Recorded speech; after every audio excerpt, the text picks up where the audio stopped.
Enzo Recto, kalaban ang katiwalian at kasinungalingan, kakampi sa katotohanan at kabutihan. Ang pinakabalita ngayon, si Sara Duterte bumisita. Nag-isang oras yata doon sa ano. Bakit binisita ni Sara si Marcoleta? Sa totoo lang, kailangan niyang bisitahin si Marcoleta. Kasi may mga hinanakit na kay Sara ang mga supporters nila. Hindi nakikita na ng mga DDS si Sara Duterte. Nagrally sila ng ilang araw. Wala man lang mensahe si Sara, hindi man lang nagpakita, kahit sumaglit lang, wala. Sila Eric Celes nagrarally sa si Jing Paras, nananawagan sila. Madam Vice President, pamunuan mo na kami, magpakita ka na dito. Hinihintay ka namin, ikaw ang aming leader. Pero wala, hindi nagpakita. Tapos ngayon, sunod-sunod ang mga kinakaharap ng mga leader ni Sara, tulad ni Mike Defensor, ayun, nakakulong na. Tapos si Marcoleta, arestado na. Kailangan niyang ipakita sa kanyang mga tagasunod na siya nagmamalasakit.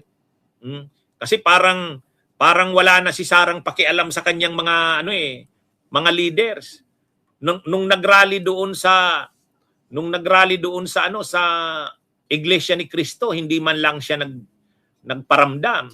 Hinahanap siya ng mga DDS noon. Tapos ngayon, sunod-sunod ang kaso ng mga DDS, pati mga vloggers nila, sunod-sunod, pati mga personalities nila, sunod-sunod ang kaso, pero hindi nila maramdaman ang pakikipaglaban para sa kanila ni Sara Duterte. Kaya medyo sa hanay ng mga DDS, may mga hinanakit na kinikimkim kay Sara.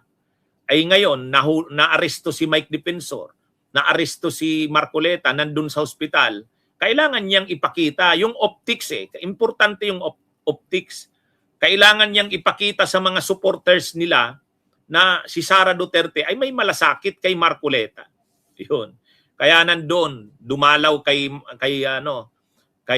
Marcoleta. At kailangan niyang ipakita ni Sara na siya'y hindi tumatakas, siya'y palaban. Kasi naghihinanakit yung mga DDS, sila daw palaban. Pero yung pinaglalaban nila na si Sara, parang hindi lumalaban, hindi nga daw nila makita. Ganun yung damdamin ng mga DDS na iba. Kaya, sa katunayan ngayon, mayroong mga miyembro ng Vice Presidential Security Group nandun sa Senado. Parang advance party yata, baka pupunta si Sara sa Senado. Bakit siya kailangang pumunta? Ay kailangan niyang ipakita sa mga supporters niya na hindi siya natatakot sa impeachment na yan. Kailangan niyang ipakita sa mga supporters ng Duterte na palaban siya. Hindi yung parang si Sara Duterte hindi na lumalaban. Ibang tao ang lumalaban para sa kanya pero parang siya hindi. Kailangan niyang bawiin yan kasi lumalawak yung sentimento ng mga DDS naghihinanakit. Naghihinanakit yung mga DDS sa totoo lang. Napapanood ko yung live nila Eric Celes, nila Jing Paras. Sabi nila, Madam Vice President, samahan mo kami sa laban na to. Kung ano-ano na ang ginagawa sa amin ng bangag na administrasyon, tawag nila sa administrasyon ni PBBM, bangag. Ay kaya lang, wala nga. Ngayon, nakulong si Mike Defensor, nakulong si Marcoleta, nasa hospital. Hindi maganda sa optics kung hindi siya pupunta doon. Parang wala lang sa kanya yung nangyayari sa kanyang mga leaders. Yun. Siyempre, kailangan palakasin niya ang loob. At ito, may nakita tayo na lumalabas na ngayon sa social media, binabalita na rin ng mainstream media, nandun daw ang mga miyembro ng Vice Presidential Security Group nasa Senado.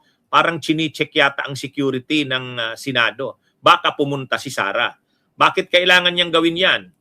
Kailangan niyang ipakita na palaban siya kasi yung mga supporters niya, rally ng rally kahit kukunti na lang sila. Kahit kukunti na lang yung mga supporters niya, nagrarally pa rin. O di syempre, ang gusto ng mga supporters niya, makita rin na si Sara palaban din. Ay kung hindi humaharap sa impeachment, pangit. Hindi maganda ang dating. Tapos may mga kaso na si Mike Defensor, may mga kaso na si Marcoleta, hindi niya man lang dinadamayan.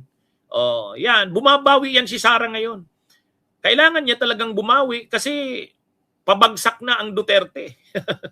Nawawasak na. Pati yung mga alipores nila nag-aaway-away na. Kaya nga sabi ng VP Sara, mamagitan ka na sa amin, nag-aaway-away na kami, di ba? Si Eric Celes kaaway yung Captain Ray Valeros. Yung sa UPI, United People's Initiative, yung grupo ni Romeo Poquis, yun.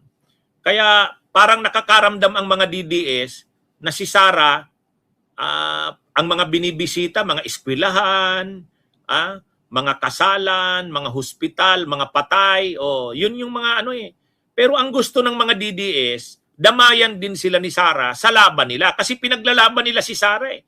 Pinaglalaban nila ang mga Duterte. Pero yung mga Duterte mismo, hindi nila makita. Lagi na lang ang mga pinupuntahan ni Sara, graduation, patay, sausaw dito, sausaw doon. Ang gusto ng mga DDS, damayan din sila sa laban nila. Ay nakulong si Mike Defensor, nakulong si Marcoleta, nasa hospital pa, hindi pwedeng hindi niya dalawin. Talagang magtatanim na ngayon ang sama ng loob ng mga DDS. Kaya yan, kailangan niyang gawin yan, kailangan niyang bumawi. Wilfredo Dominguez, shout out sa iyo. Kaya ngayong umaga, ang unang kaagad na ginawa ni Sara, pumunta doon kay Marcoleta. Para siyempre maipakita sa mga supporters nila na nandyan pa si Sara Duterte at nagmamalasakit sa mga leaders nila. Ayan. Okay, mga kabunyog, mga kababayan, magandang araw sa inyong lahat. Mabuhay po tayo. Bunyog, bunyog, halikan na kasama ka. Bunyog, kapag buklod ay may pag-asa. Luzon, Visayas, Mindanao, isa ang pananaw. Sa bagong Pilipinas ang bunyog isisigaw. Bunyog.